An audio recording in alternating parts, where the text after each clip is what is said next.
Wow, okay. I love the human being. I do love actually everything about what is not now connected with perfection, because perfection is the wrong destination. Because when you believe you go to perfection and you should be perfectionist, this is a trap. We are human beings, and we actually have started already this show, and now this is we are human beings.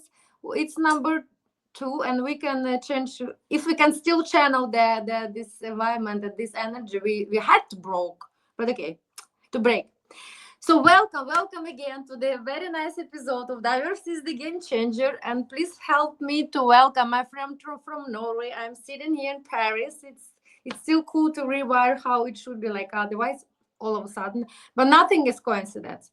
So today's very special guest and very special title, which I do believe can really open the picture what we're going to discuss today: sailing beyond boundaries, how diversity shapes the future of sustainable living by sailing. So welcome back. Like I said, a thought-provoking episode, but in a very positive way. I do hope that we together can co-create this collaboration, how we can approach through the diversity, which is means actually be different, being you sometimes really be able to even challenge yourself, your own visions. And the podcast where I explore how embracing diversity can ignite transformation, not just in business, but the most important, it will start from yourself in our life. So today we have very special guest, the visionary who has spent over 21 years redefining the intersection of craftsmanship, sustainability, innovation, and Roar. You see, it's so funny because it's already the second introduction. I already forgot that. Of course, I already introduced your name, but now I skip that. Okay, please welcome. Help me, everyone, to welcome Roar Nilsen. Okay, Roar isn't just someone who simply built the boats. No. He has been creating a world where water is not a natural element, but a canvas for transformating living. He's the founder of pioneering boatyard and marina in Thailand. He didn't just craft floating structures, he crafted the future where we can rethink how we can live, work, thrive on water. Through his entrepreneurial ventures, he combined deep craftsmanship, expertise with expensive futuristic vision, challenging traditional models of living by embracing floating infrastructure that reimagines urban design.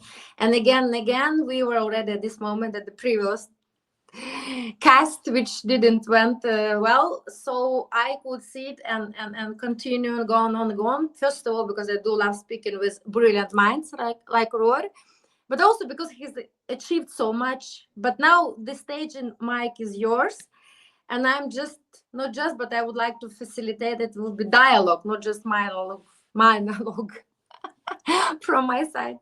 So please, we know the trees and everything to stay tall and to really meet all the challenges, nice weather, bad weather, they have to have stable roots. And we all are from our childhood, which is actually our roots. And today I would like to ask you to welcome us to your childhood, your roots, and how this childhood can shape the mindset and everything what you've been doing the whole life and the person you are today.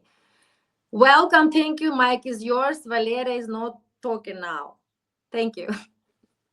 Thank you. Yes, so I was born in Norway, Bergen, in 1979. Had a great childhood. Was doing sports since young age. My father was the personal trainer of my sister, who was doing athletics. Mm-hmm. I started to join my father as well a little bit when I was around 12, something like that. So got me into sport early. And it was a great childhood. You know, we lived on the island outside Bergen. And it was really special back then. You know, it was when we was riding bicycles every day and climbing the trees. And things was real then. So when you had 5 krona to go buy candy, you got a kilo of candies back in those days. So it was it was a big difference compared to today. And of course, no internet and no phones and all of that. So it was basically, I'm not sure if you watched the movie Forrest Gump. Yes, of course. Yeah, when you watch the movie Forrest Gump, you feel like you want to be in that movie, right? You can feel that energy, that atmosphere, just a happy, good movie. So I feel like my childhood, of course, we had challenges as well. But when I'm looking back now, it was a bit like that movie that you want to be in that movie, you know? You want to Mhm, live on an island, you want to be around those kids, you want to do mhm, skiing with your friends, you want to play football, you want to do boxing, you want to do all that good stuff, you want to have girlfriends, you know, you want to you want to do all the fun things growing up. And it was just amazing growing up on the island. I mhm. I had great teachers at school. I remember them very well.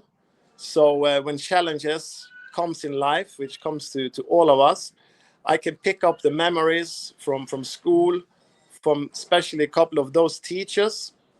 And I reach out to them now when I arrive back to Norway after 21 years in Thailand. Oh my God, this is so beautiful. Sorry, I promise not to interrupt, but I couldn't.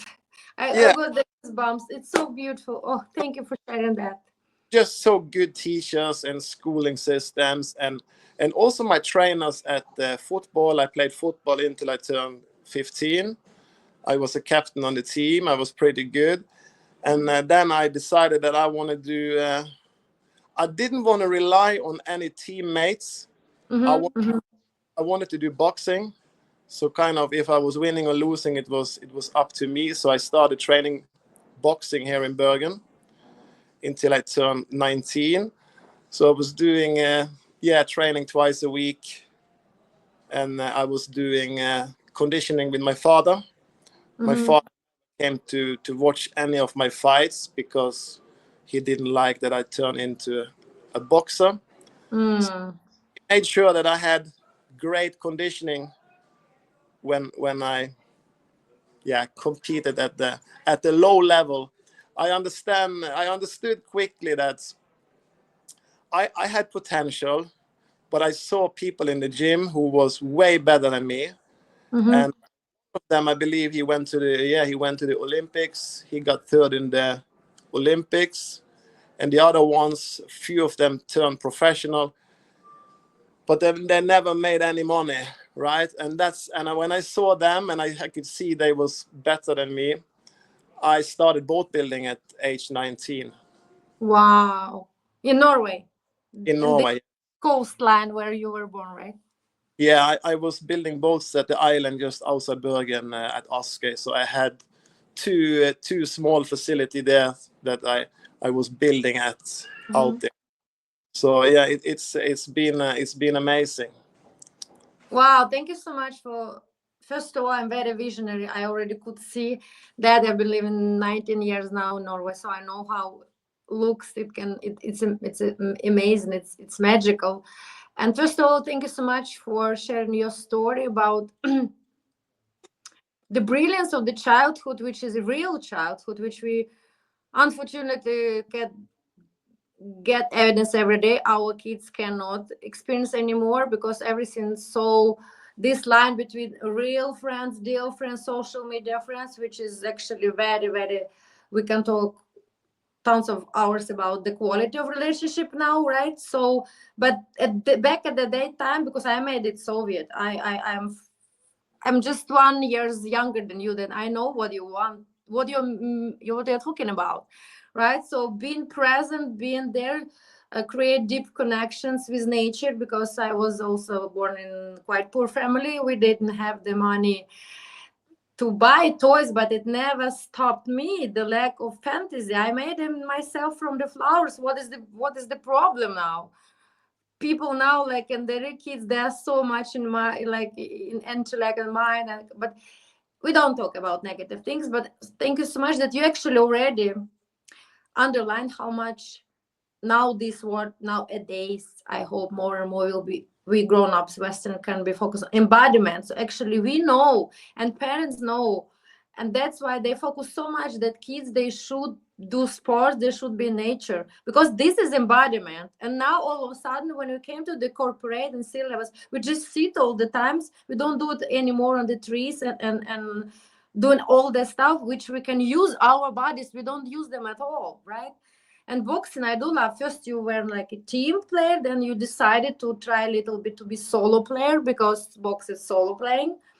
And then tell me, my question is, when you went to the building of the boats, usually, I don't know, I've been not practical in this process, though I'm very handy. I do a lot of stuff with my hands.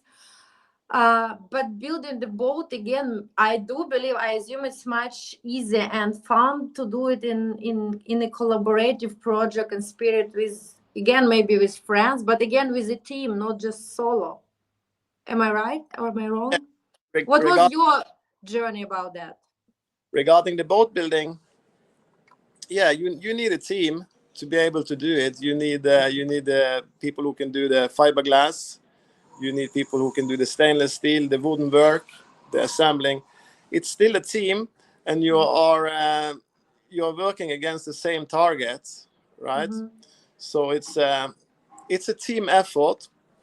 But I realized quickly that with all the regulations in Norway that was to operate the boat building companies, it was very expensive because of all the chemicals, especially during the winter, to have the heaters on when we did the fiberglass work to keep the temperature at 17, 18 degrees when it's -5 outside. So that's when I decided, when I was 23, to move to Thailand. You know, we have free heaters, you know, we have the right environment, regulation. The labor was cheap. So I packed one suitcase when I was 23 years old, and I came back 23 years later. After Roar, now I cannot keep my mouth shut, because I have been living in this kind of nice but traditional homogeneous society, which we called family Norway, and everybody kind of follow the path of the and to be so brave and radical, and be first of all so in connection with your father. How was actually your family and everybody took this decision? How actually you dare to be so radical? Because usually people, like, you know, go to university, school, and all this quite, okay, I don't know, normal path, or what is normal now, I don't know yet. But how you dared, and why Thailand actually? So you basically took the University of Life and Practice, right? It was your path. Yeah, I believed in myself. I think a lot of that belief came from my upbringing and boxing. You know, you are alone in the ring, and you will get punched in the mouth, and you will fall down. But it's all about when you get back up. You know, you can choose stay down. But I knew that I learned a lot from boxing that I used in my life later in business and other challenges. That you are alone. You know. You can have a great team, you can have a trainer, you can have a manager, you can have all of that, but you step into the ring alone. And that's how I felt when I moved to Thailand. I had investors, I had boat builders, I had great support from several companies, I had a great start. But eventually, when you fall down, you are alone, you know, and that's when it's all about, that's when you get to know yourself and what you're made of. And when you can pass all those hurdles and issues, and you do it by yourself, you create a character and a confidence that nobody can take from you, which you can use in private life and in business and whatever you like, right? But it comes with a price. It comes with all the hard times. But I'm so glad I did it. I feel today I feel like a rock star, you know. I can take on. And you are, of course, but of course, look at you. It's not like you feel like just like, although you are absolutely. I can channel. I can really feel it, not just see it. Yes, what an amazing, powerful transformation live and experience of what you're sharing with our audience. And first of all, with me, I immensely appreciate that. And yes, like you already brilliantly underlined, there is always price for that. You cannot skip and hope unfortunately, to get all this wisdom and knowledge without actually this very special challenging times or adversity, lows and highs, right? So you already mentioned that, okay, you can get your team, you can get your sponsors, investor, and one day you believe, oh my God, I'm really rocking this world, and all of a sudden come the circumstances that you cannot control, because we really can't have this delusional view that we can marriage lasts forever, friendship lasts forever, contracts last forever. No, they don't. And when you have to meet just yourself and all of a sudden the circumstance that you could never ever predict. So I do also believe, and now I'm grateful for that shape and mold us, right? What was your story that really could give you this lesson? Because you already mentioned it, then I understand you have experienced that. And with all that, can you please also reflect a little bit about diversity and inclusion, or diversity of thoughts? Because at that time, you should also really diversify your mind, probably, because we have diversity is the game changer, but this is so wide subject. So I do like to give the steering wheel to my guests, and they can choose how they want to elaborate about this case topics. Thank you. Yeah, well, I can again, I'm a simple guy. I'm an easygoing guy. I like to compare, like, so people understand it. I can compare again when you step into the ring and you have a fight, right? Your trainer believe you in 100%. He will tell you you're going to win. That's why we set up this fight. You will win, right?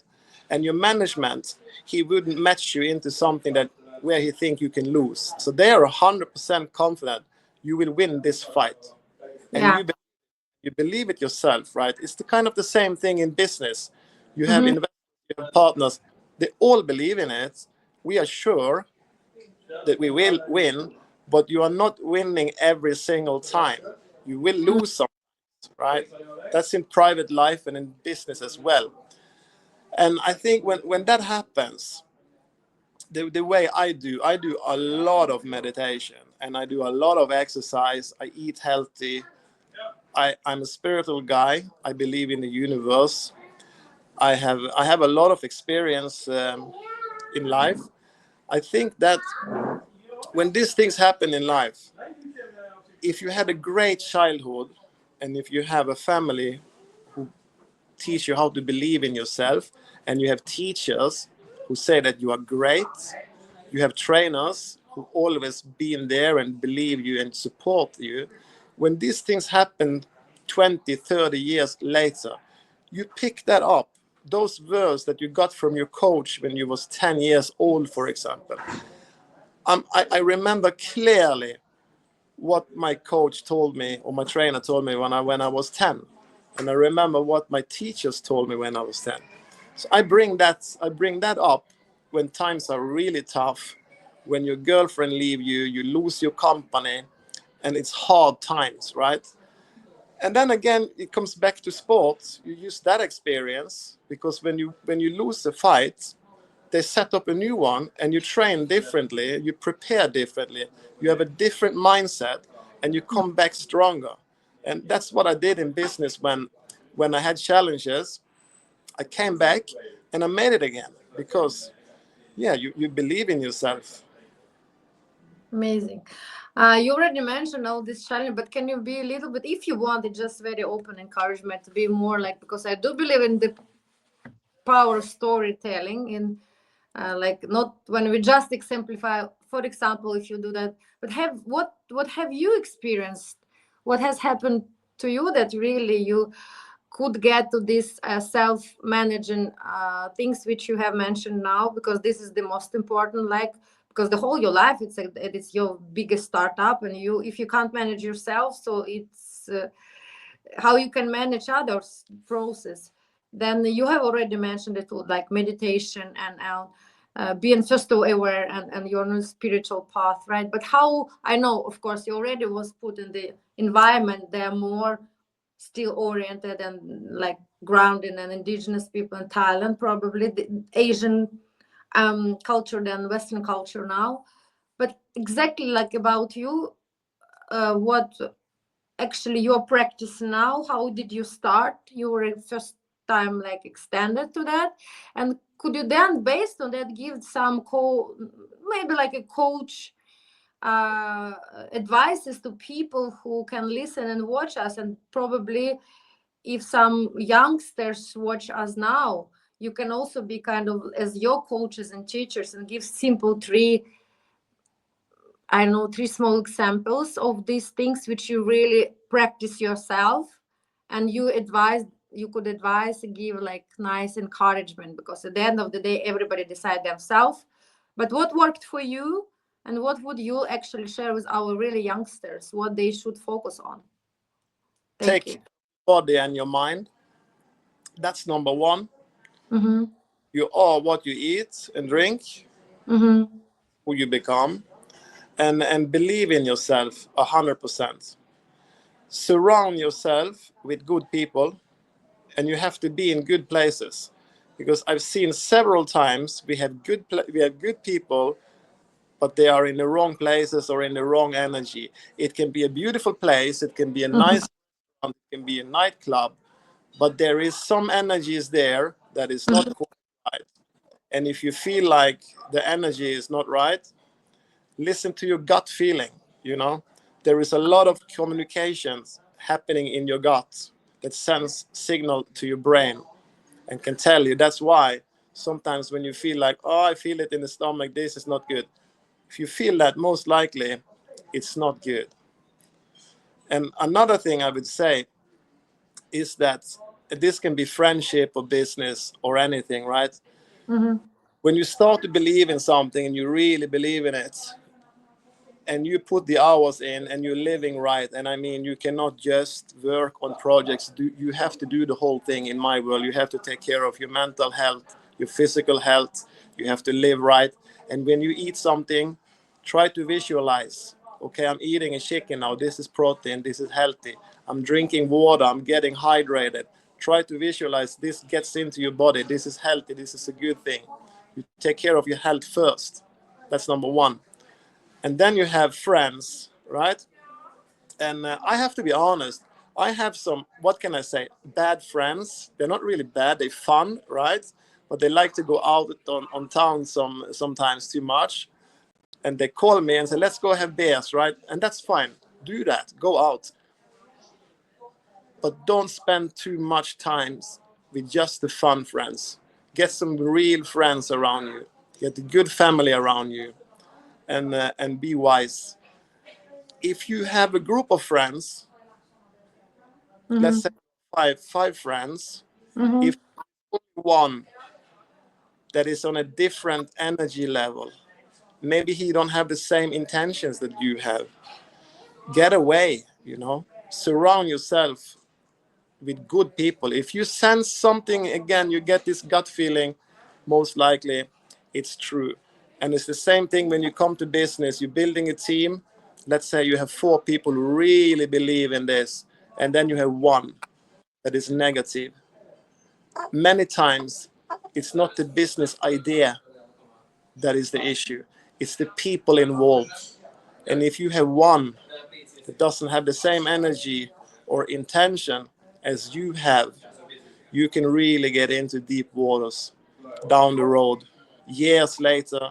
And you say to yourself, I knew that guy or I knew that lady was not supposed to be it 5 years ago. Why did we do it? Why didn't we just get her out, right? It's the same in families. When people die and they're gonna inherit the money and the properties, people start fighting. They didn't plan to do that, but you can kind of sense it, that maybe your brother or your sister was a little bit more greedy than you, so you have a situation again. So look after, of course, your health is first, but also the people you surround yourself with. Listen to your gut feeling, and listen to your mom and your dad, because they love you. And when everything goes west, most times family is the only support you have. Man, thank you so much. It's really deep message, and do really hope people stop, pause, and listen, not multitasking. by listening and really proceeding, like you said, even if you eat, just be present. It's about mindfulness, right? Whatever you do, just do it. And I would wish myself to get at least 1% of this knowledge, wisdom of our ancestor from centuries, like when I was young, because oh my God, how many times really our body who holds the score really tell us immediately, cut off, please don't over explain this person. If you feel really there is something wrong, this is something wrong. And it will somehow will be wrapped and popped by yourself, maybe short term, long term, no. So I'm trying to teach my kids now, like really elaborate and talk to them and give different scenario, but also I try to teach them, please, we are so much in mind all the time. We have invested to have evidence, scientists, all this, everything so much, 95% about intellectual intelligence, but we know we have so many intelligence. One of them is intuitional intelligence. Come on, right? And this magical feeling, it's not a joke. We know why. What it's love. Nobody have ever seen love, but they know about this magical feelings. Where they don't say it, oh, I'm so in love, I have this, I have butterflies in my brain.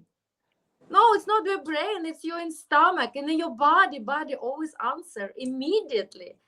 Yeah. You don't need evidence. You don't need all these formulas. When you enter the room, you always smell the energy. You kind of channel the energy of the environment of this group of people immediately. And then you know this is your room or no, like leave that room. Like you and me, we were like joking yesterday. Everything at the end of the day about, okay, I actually don't use these words in my podcast, but it's like kind of hell yes or hell no. Simplicity, Yeah. extract. You don't need more, less is more now, but you have to go maybe all this path which you and me, we have been lucky and privileged to go. That's why we know that for sure. But actually I would be probably happy if I could be extended to less of these challenges, but this is my path, right? Without that I could never become who I am today. I could never be sitting here elaborating and diving into this beautiful conversation with you or floating. And we have to believe in our float. That's why let's touch a little bit also materialistical part and this floating economy and everything what you've been choosing as an institution of your life, let's put like that, in Thailand when you were young, and now you're one of the privileged that actually you can also be on a mission and do impact because it's very sustainable. So could you please tell us a little bit more about what you are actually into in terms of circular floating economy? And where can we watch the project and how we can, I don't know, interact or collaborate, and what's going on in terms of this floating economy now? Yeah, that is it's a fast growing economy now in the world, and we can see that a lot of countries are opening up for permits. Mm-hmm. There is no more land to build on, so they're building at sea. And then Norway is opening up. We have a partner of mine here in Bergen has a mini hotel on the island just outside where I'm sitting now in Bergen. I'm in city center now. Wow, And amazing. yeah, and it's been fully booked this summer. We had some small issues the other day with the electricity, but that should be back on today. So he did a couple of test projects. He did some single units, and he did this floating hotel. And And you said, sorry, you said he? his name is Per. Okay, this is your partner, or Yeah, yeah. okay, I'm helping him to connect with the other parts of the world so he can get a proper production line in place.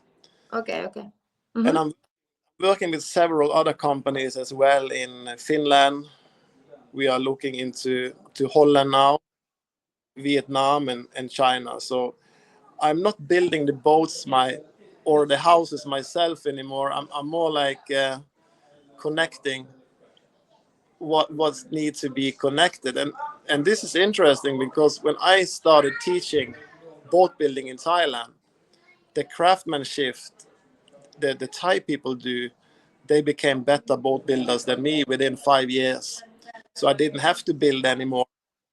But the part of the business that I was doing, I was running the business side. I didn't even have to be down at the floor, because the man was taking care of everything. So I started to do networking back then. We started in 2003, but in 2008 we was doing high number production in Thailand, and that's when I realized, why don't I just produce with other factories?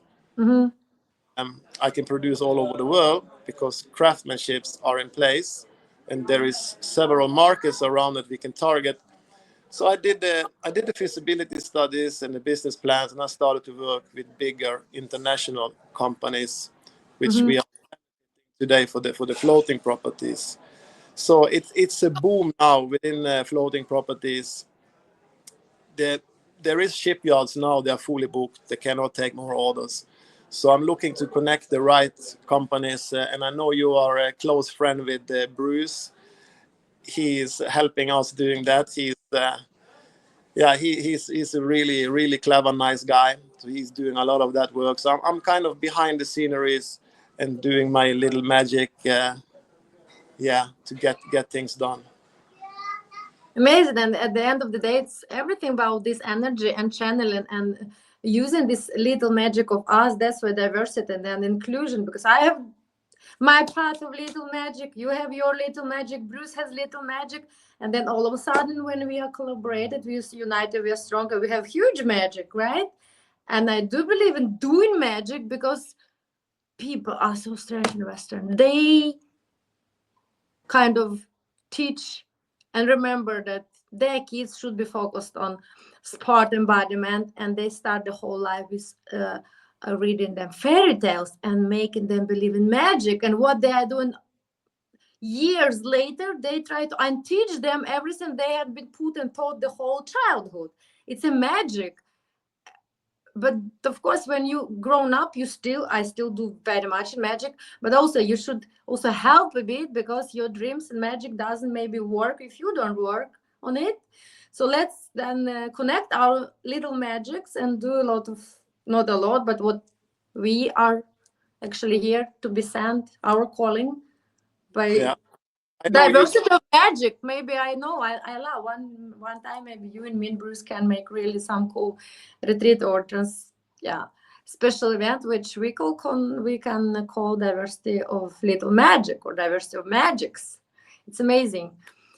The last part I'm always reflecting on and trying, before we wrapping up, actually it's about very special diversity agenda for me, diversity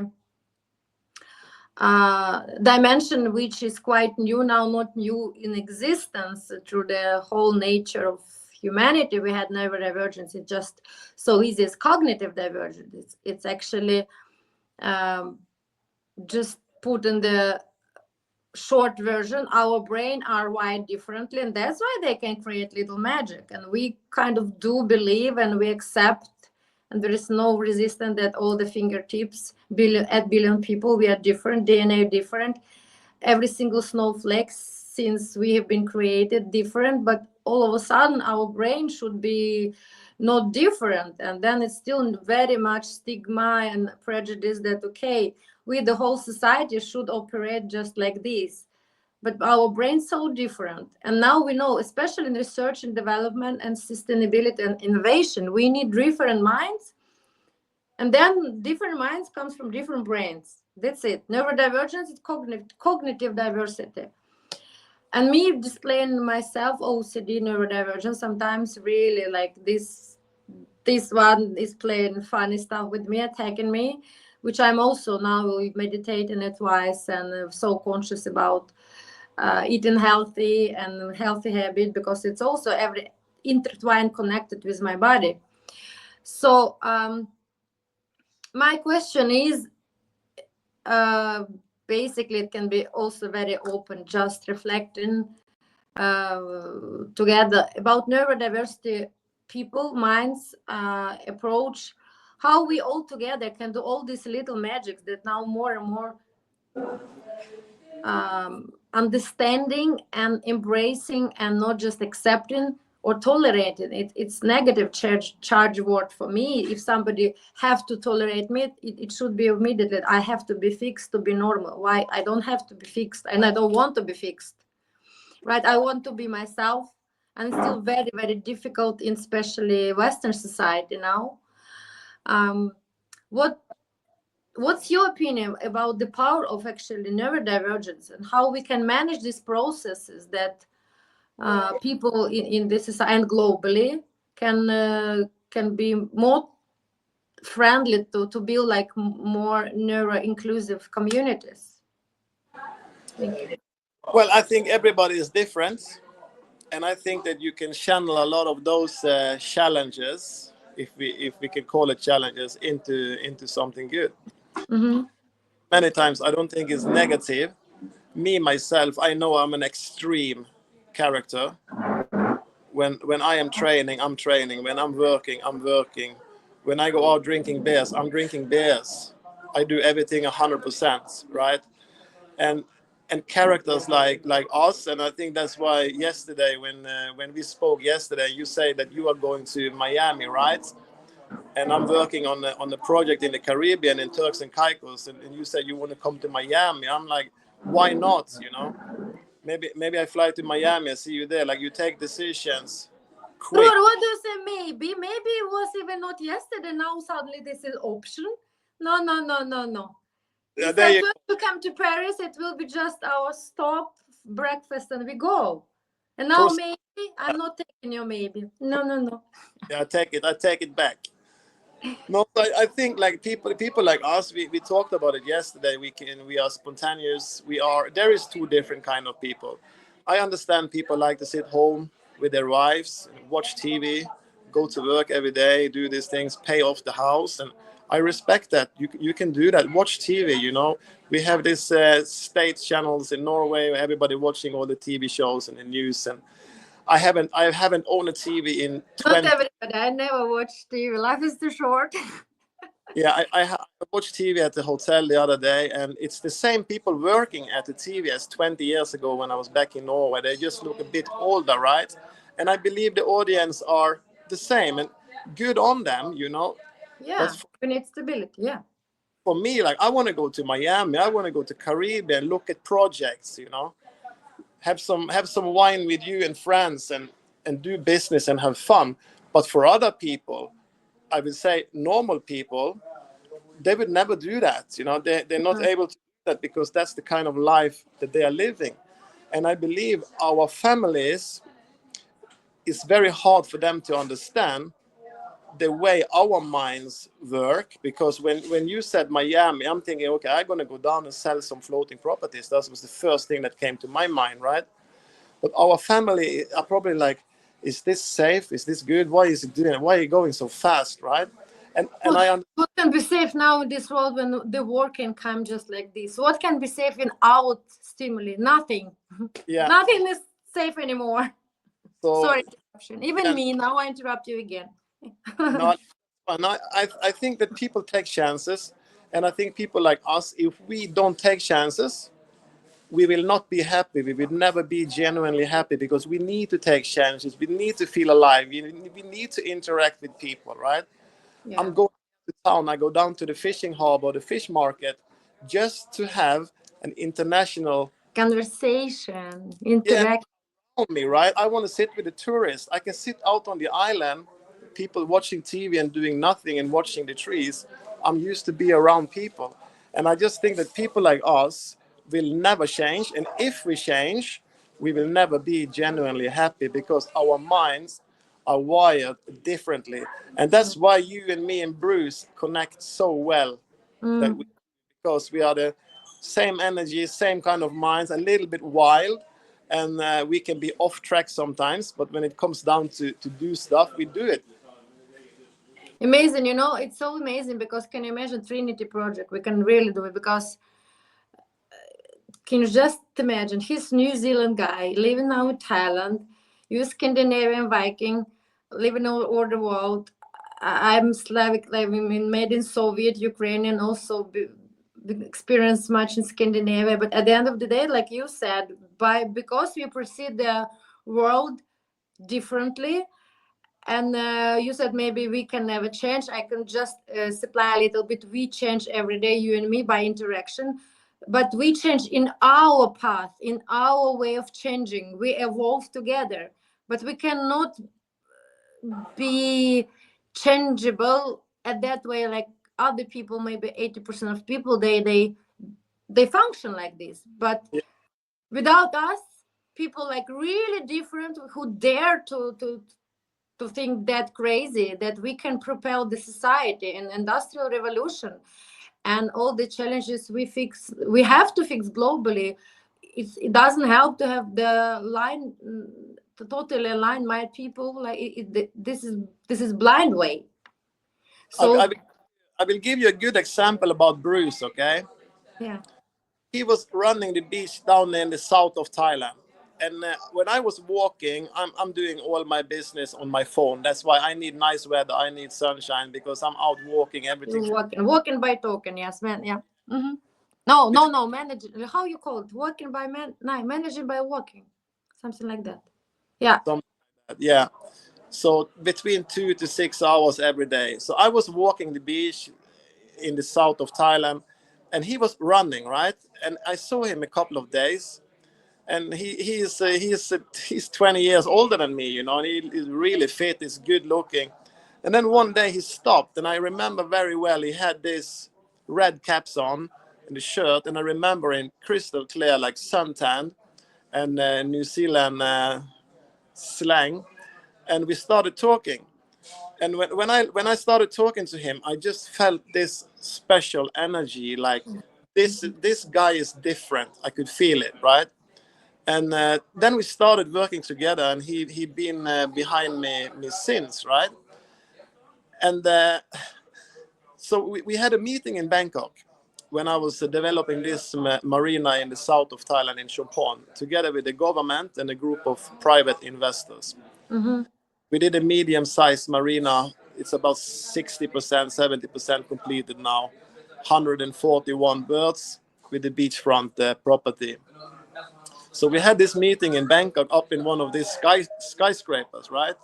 Me and Bruce came from my team, and I had a former ex-FBI agents with me who had been in FBI for 30 years to read body language of the people involved because it was a big deal. And everybody presented themselves, and the last man to present was Bruce. And these big companies said, "So Bruce, can you please present yourself?" And he said, "Well, very cool and relaxed, you know, and as real as it gets. Well, I'm a friend of Sam, and I support him in business, and I met Sam. I met Sam on the beach. Sam is one of the coolest guys down on the beach there, and we basically just hang out, and I support him in his projects when he need. Okay, what is your background then, Bruce?" And then he started, you know, and then he mentioned that, you know, he worked with the ex-deputy prime minister in Thailand, Mr. Konda Baransi. He worked closely with him, right, when Thaksin was the prime No, minister. I didn't know that. Yeah. No, the daughter of Thaksin is in charge. She is the prime minister. So he was really close to the prime minister family and the government in Thailand. So he said, well, I worked with the deputy prime minister and this and that. And the whole room just went quiet because they understood the guy that was not bragging, the guy that had fun in the meeting and didn't take it. He was polite, but he wasn't too serious. He was relaxed and fun, right? The whole room was just quiet, and they understood who was in that room.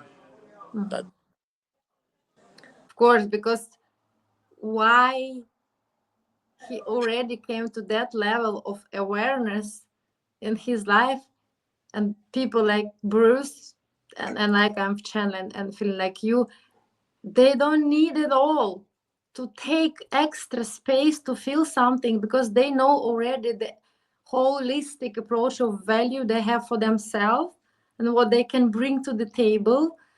So then they don't really need, you know, stand up and say that, because for me, sometimes, believe me or not, actually, and I'm teaching a little with my kids that when we approach special new environment, uh, mama actually takes sometimes deliberately low profile, because Yeah.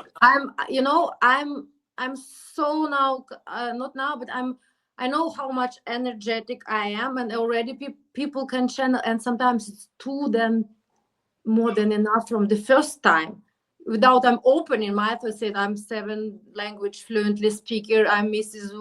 All that.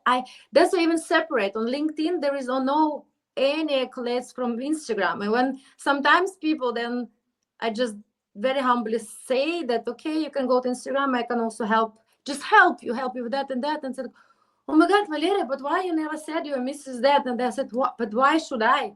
I'm here, the same Valeria, sitting here on my piece on floor. Why?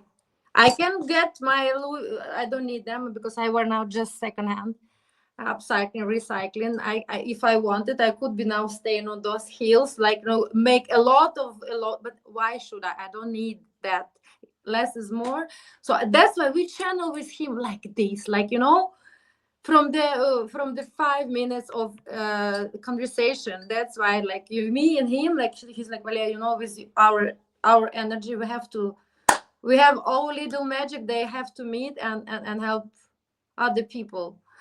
So I'm so happy. So first of all, I actually should have started from great did you this podcast, that I'm so happy that because of you I could meet Bruce. So thank you so much for meeting me, my now soulmate. There. Yes, and because I do believe I'm African, I'm indigenous, 100%. So like him, so amazing. Now I'm really looking forward when we guys, I'm lastminute.com like you. So you actually should not be late for your flight, because you're catching flight not tomorrow, today. You're coming, we drinking now. Didn't you know that?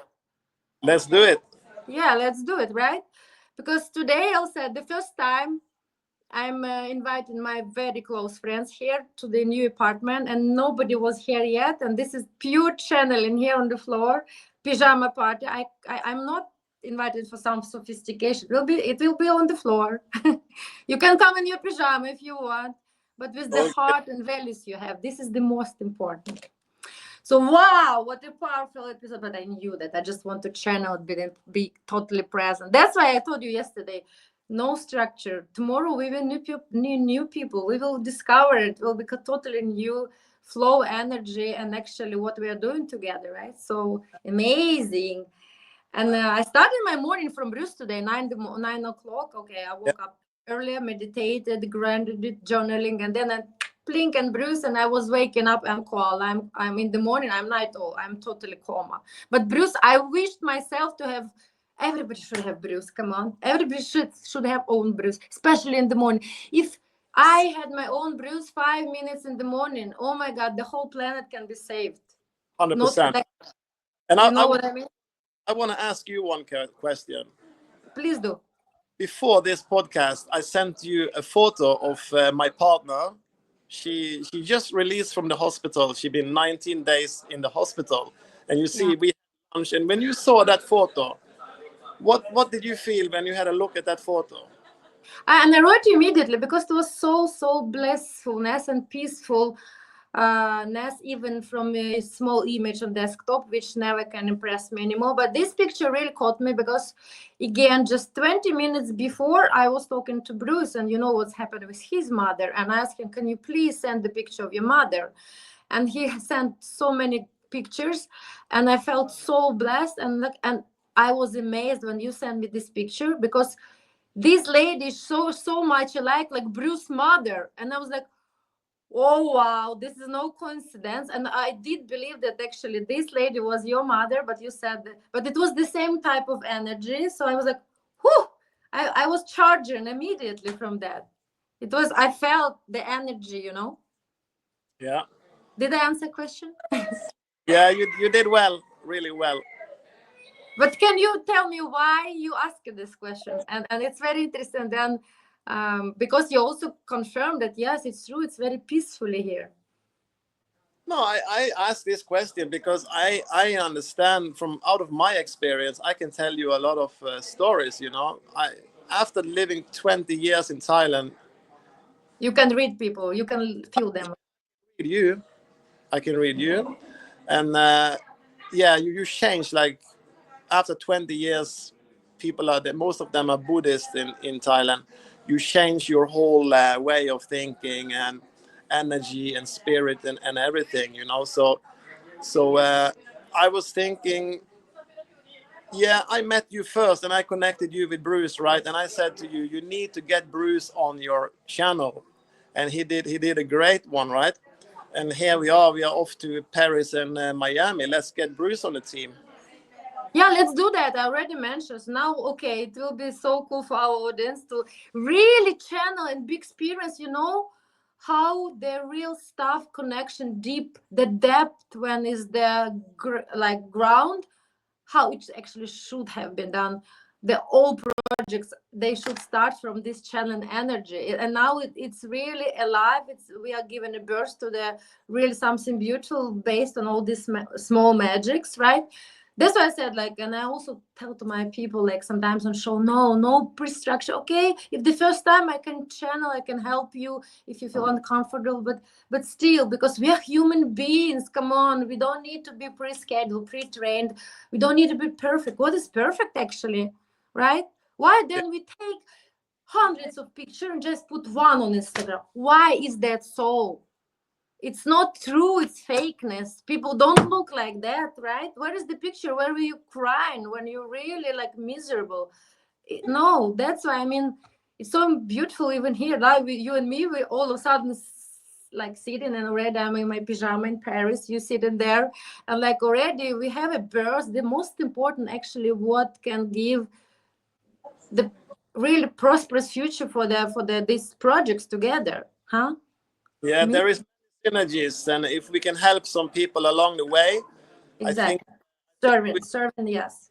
the universe will take care of us. Yes, but because we are, you know what, I always give the simple example. One little candle has all light, can lighten up millions of other candles. Did that candle lose its light itself? It get lost, it get less? No, right? You Yeah. know that. One, like, okay, this flame from the Jerusalem, or it doesn't matter, small candle. If you warm and nice, and you lighten up. I do believe that.